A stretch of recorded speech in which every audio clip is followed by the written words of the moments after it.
The USC Trojans travel to South Bend, Indiana. Notre Dame about a 9.5, 8.5, 9.5 point favorite. This game's 7:30 Eastern time on NBC. The 96th meeting between Notre Dame and USC. The jeweled shillelagh is on the line. I love this game. I love these two teams. I'm a college football history buff. Ever since I was a kid, one of the earliest games I ever remember was watching this game. I lived in Los Angeles, California at the time. I was probably 6 years old. I remember watching this game and just being all in and being like, I love football. I don't know what's going on or what a first down is or what a touchdown is, but I love football. These two helmets are awesome. And these jerseys are cool. And them doing this, dun, dun, dun, dun, dun, dun, dun, dun, dun, is about as cool as it gets. Like this game. I just freaking love it. Obviously, Iron Bowl, number one for me. Texas OU up there. SC Notre Dame up there, just as a college football fan. I absolutely love it. Look, Notre Dame, Marcus Freeman, tough start to the season, right? 0-2 start, excruciating losses to Miami and A&M. Those two teams are legit, right? They haven't collapsed. They've since ripped off 4 straight wins. They've showcased a resilient and increasingly dominant defensive identity, and they have completely suffocated their last 2 opponents in Boise State and NC State, allowing just 7 points each in those 2 contests. And for Lincoln Riley's USC, yeah, they had a disappointing 34-32 road loss to Illinois. That was a defeat that reignited all the same criticisms about the program's toughness and all this stuff. Well, their response was resounding. They go and take it to a Michigan team in a 31-13 victory that was hard-nosed and just a terrific performance. One other note about this rivalry, it's been documented in the summer that Lincoln Riley isn't a fan of this being a permanent fixture on the schedule. Marcus Freeman then went a layer deeper and said, well, this is an important game and we got to have it. We root for this game to stay put.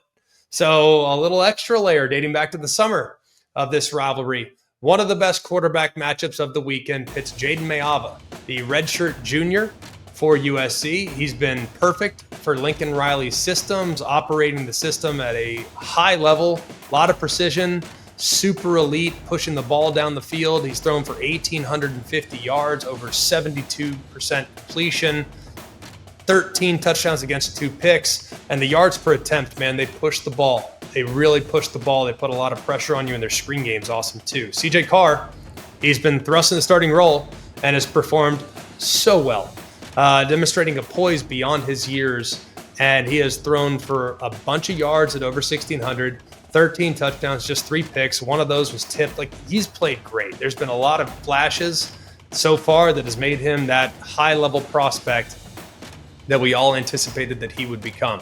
Some notable injuries in this game. Look, SC, their running back situation is a bit in flux. Wayman Jordan, who went into the Big Ten games this past weekend, is 3rd in rushing. A little tightrope surgery on his ankle, going to be out 4-6 weeks. His primary backup, Eli Sanders, knee injury. That's probably season ending. So in comes a walk-on King Miller, who sees the opportunity against Michigan. More on him in just a moment. And for Notre Dame, the game against NC State, they suffered an injury to their starting center, Ashton Craig. So now it's going to be redshirt sophomore Joe Otting, who's talented but relatively inexperienced, being there in the most pivotal position on the offensive line, especially when you take into account you have a relatively inexperienced quarterback back there directing traffic. You also have had some injuries.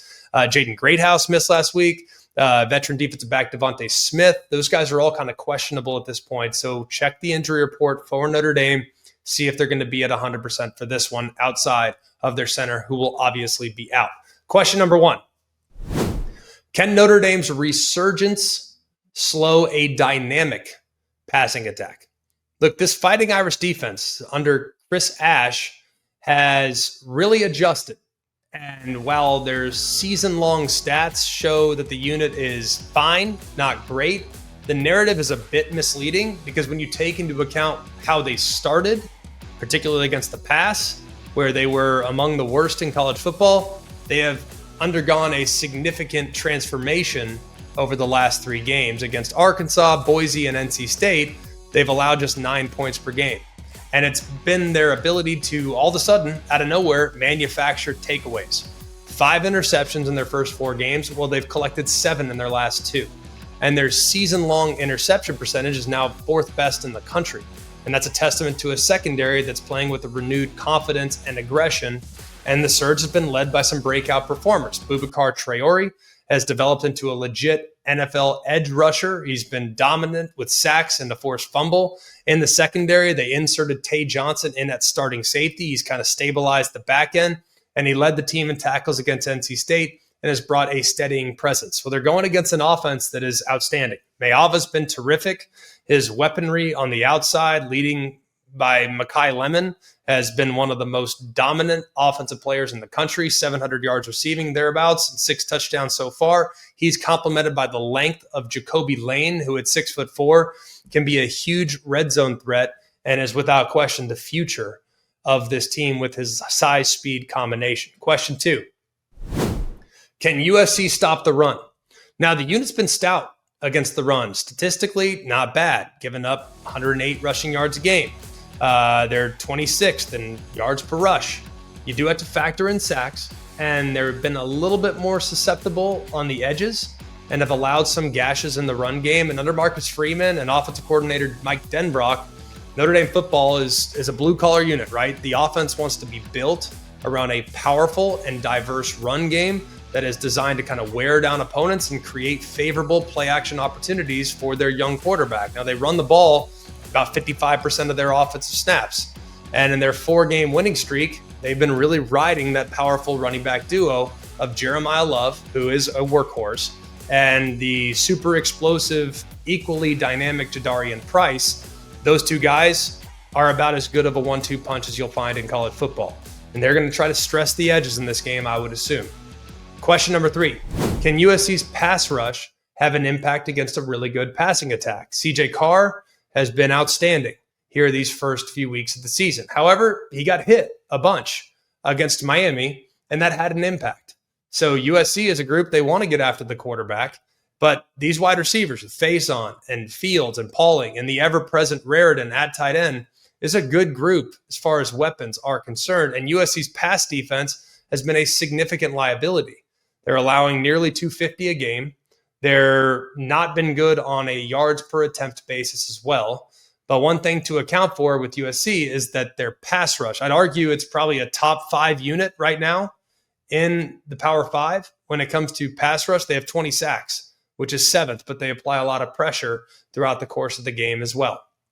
Question 4, can USC's run game continue to impress? Now, the injuries to their top 2 running backs are brutal. The 1-2 punch with Jordan and Sanders were 2 of the best in the country. But if last week proved anything, it's that they have depth, albeit unlikely depth. Hello, King Miller, a walk-on freshman who gets thrust into the game against Michigan, goes for 158 and a touchdown. Well, now he's thrust into the lead role, and he's got some big playability. I mean, he had 40-plus yard runs in that game against Michigan. He's got some open field juice. Now, the depth behind him is pretty young. Brian Jackson, Harry Dalton, gifted players, but not quite ready for prime time, one would assume. But then again, who would have thought King Miller was ready for prime time last week? And he was great. So we'll see exactly what happens against the stout run defense, the top 25 run defense for Notre Dame. They give up just over 100 yards a game. Question 5, can Notre Dame finish in the red zone? Because that's where USC has been very good this year. They'll give you yardage between the 20s. But USC's defense has been great when the field starts to condense. They are number 2 right now in red zone defense in all of college football. They allow opponents to score on just 60% of their red zone possessions. They're behind Ohio State, but we all know how good Ohio State is, especially in the red zone. They allow touchdowns on just 47% of the red zone drives. That's a top 20 number. So this efficiency, when the field condenses, is important. And it's going to be important in this game when I think it could become a bit of a track meet for them to score 7s, not 3s, when that field starts to shrink. I'm going to take Notre Dame, but I am going to take the points here. I think this line is way too high, which means Notre Dame will probably cover, but I like SC a lot. I think they can score with them. I, however, think that Notre Dame's resurgence defensively will force a mistake or 2, which gives them the win. I like Notre Dame, but take the points. It'll be close in what I think will be a very high-scoring game.